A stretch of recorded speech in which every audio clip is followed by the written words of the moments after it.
은퇴생활 보고서에 나타난 라이프 스타일. KB 하나은행에서는 국내 국민연금 수급자를 대상으로 은퇴생활 보고서라는 것을 발표했습니다.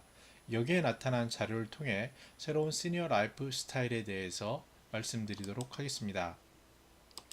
안녕하세요. 저는 시니어 라이프 비즈니스를 연구하는 최학희입니다. 첫 번째 질문은요. 왜 상류층 중산층이 저소득층으로 바뀌었나? 라는 부분입니다. 사람들을 조사해 보니까요. 상류층이라고 한 사람이 저소득층으로, 중산층이라고 대답한 사람이 저소득층으로 내려가는 경우가 있었습니다. 여기에 대해서 저는 저의 삶을 통해서 알아본 것을 말씀드리도록 하겠습니다. 먼저 첫 번째는요. 노후 파산이라는 자료에서 알 수 있는 의료비 문제입니다. 갑자기 늘어난 의료비 문제에 대한 부담이 클 수 있고요. 두 번째는 주변 사람들을 보면은 많은 사람들이 리스크를 겪게 됩니다. 무슨 얘기냐면요. 퇴직 전에 굉장히 성공하신 분들이 퇴직 후에 소일거리를 찾다가 무모하게 투자를 하는 경우가 많습니다. 무모하게 사업을 전개하는 경우도 많고요. 근데 나이가 먹어서 이러한 한번 실패를 하게 되면 그 리스크를 감당하지 못하는 경우가 생각외로 굉장히 많습니다. 그래서 이런 경우가 종종 발생하곤 합니다. 근데 가장 중요한 세 번째는요, 그 적응 실패 부분입니다. 무슨 얘기냐면, 퇴직 전의 삶과 퇴직 후의 삶은 다릅니다. 가장 쉽게 얘기해서 건강 문제에서도 문제가 발생할 수 있고요.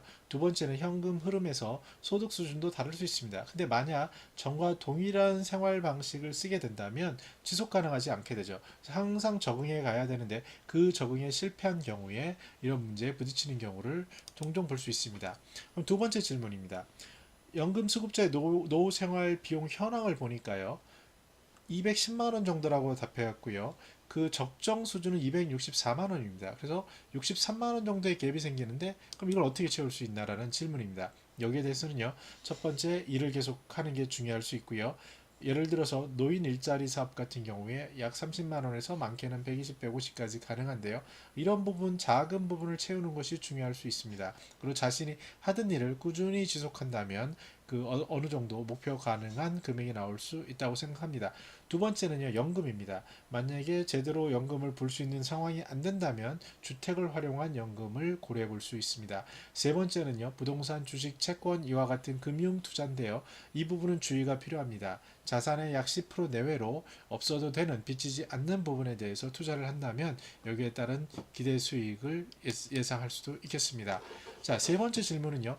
그러면 어떻게 향후 재정 상황을 나아지게 할 수 있느냐라는 질문을 던졌더니 절반 이상이 전혀 방법이 없다라고 얘기하고 있습니다.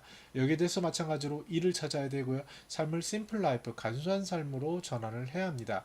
인생이요. 2막, 3막, 4막, 5막 가면서 변화가 필요한데 그때그때 유지할 수 있는 거는요. 간소한 삶을 유지하면 됩니다. 다시 말씀드려서 돈을 얼마나 많이 버는 게 중요한 게 아니라 얼마나 적게 쓰고 거기에 생활에 맞춰 가느냐가 훨씬 중요할 수 있기 때문에 그렇습니다. 그리고 주택연금이라는 부분도 강조해서 볼 필요가 있습니다. 네 번째로요. 그러면 노동시장에 당신들은 왜 복귀합니까? 라는 질문을 던졌습니다. 그랬더니 생활비라고 대답한 것도 있지만 우리가 주목해야 할 부분은 소일거리라든지 어떠한 그 관계라든지 소속감 이런 부분에 주목할 필요가 있습니다. 또한 다른 질문인 비재무적 은퇴 요소에서 중요한 것이 무엇이냐라고 얘기했더니 건강이나 여가 외에도요 어떠한 자아의 효능감을 느끼는 것, 자기 성취감을 느끼는 것, 그리고 배우자 가족과의 관계 이러한 부분 네트워크 이런 것을 중시하는 걸 알 수 있었습니다. 더불어 그럼 어떻게 요소가 믹스되느냐를 봤더니요. 건강활동뿐만 아니라 플러스 사회활동이 겸비되고요. 그 다음에 사회활동과 취미가 결합됐을 때 더 느끼는 만족도가 높았습니다. 이를 통해서 우리가 알 수 있는 부분은요. 시니어 라이프라는 것은요. 상대적으로 시간이 늘어나는 겁니다. 기대 수명이 늘어나고 일이 줄어든 부분에 그 상대적으로 늘어난 시간을 어떻게 보낼까라는 질문이고요. 사람은 혼자 있는 고독감에 빠져들기 쉬운데 이를 극복하기 위한 커뮤니티, 다시 말씀드려서 사회가 중요해지는 거죠. 그리고 자기의 삶을 남기는 과정으로 소통하는 부분이 중요해진다라고 말씀드릴 수 있습니다. 그럼 여섯 번째 질문으로요. 건강관리를 위한 활동 중 주목할 부분은 무엇이냐라고 네, 그런 부분을 물어봤습니다. 그랬더니요. 건강에서도 마찬가지로 교류, 어울리는 것이 되게 중요하고요. 특히 요새 주목할 것은 피트니스 클럽 같은 겁니다. 자기 건강을 챙기는데요. 근데 단순히 혼자서 하는 부분이 필요한 게 아니라 같이 어울릴 수 있는 그런 운동이 필요해집니다. 주변에서도요. 탁구라든지 아니면 배드민턴이라든지 골프라든지 테니스라든지 심지어 수영이라든지 자전거라든지 이런 부분을 보면은 서로 어울리는 것이 집중이 된 운동으로 가고 있습니다. 그래서 건강관리 부분도 커뮤니티가 상당히 중요함을 알 수 있어야 합니다. 마지막으로 제3의 장소는 어디일까를 물어봤습니다. 집과 친구, 집 이런 부분을 빼고요. 나타난 답변을 보시면요. 카페라든지 그리고 쇼핑센터 특히 이제 겨울이나 여름에 너무 춥고 더울 때는요 대형 쇼핑몰에 시니어들이 모여드는 걸 볼 수 있고요.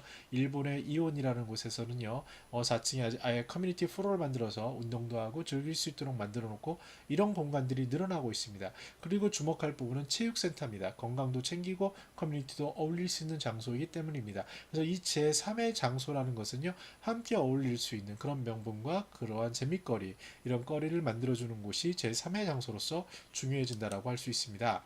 자, 그러면 KB 하나은행에서 만든 그 은퇴생활 보고서를 통해서 나타난 시니어 라이프 스타일 키워드를 말씀드리도록 하겠습니다. 첫 번째는요, 적응입니다. 인생 제 주변에 한 5막, 7막까지 삶을 살아가시는 어르신들을 봤습니다.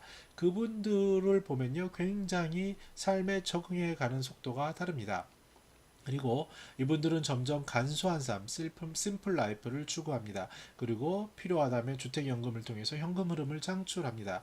더 중요한 부분은요, 일입니다. 자기가 소중히 생각하는 일이 있어야 합니다. 더불어 작은 현금 흐름이 더 붙여진다면 더 좋겠죠. 그리고 적정한 리스크를 감당할 수 있는 투자, 그리고 이제 남아도는 시간에 피트니스 클럽이라든지 제3의 장소를 통한 커뮤니티를 만드는 것이 굉장히 중요하다고 할 수 있습니다. 네, 저는 매주 화요일, 목요일 시니어 라이프 스타일과 비즈니스 트렌드를 소개합니다. 여러분들의 구독하기 부탁드립니다. 감사합니다.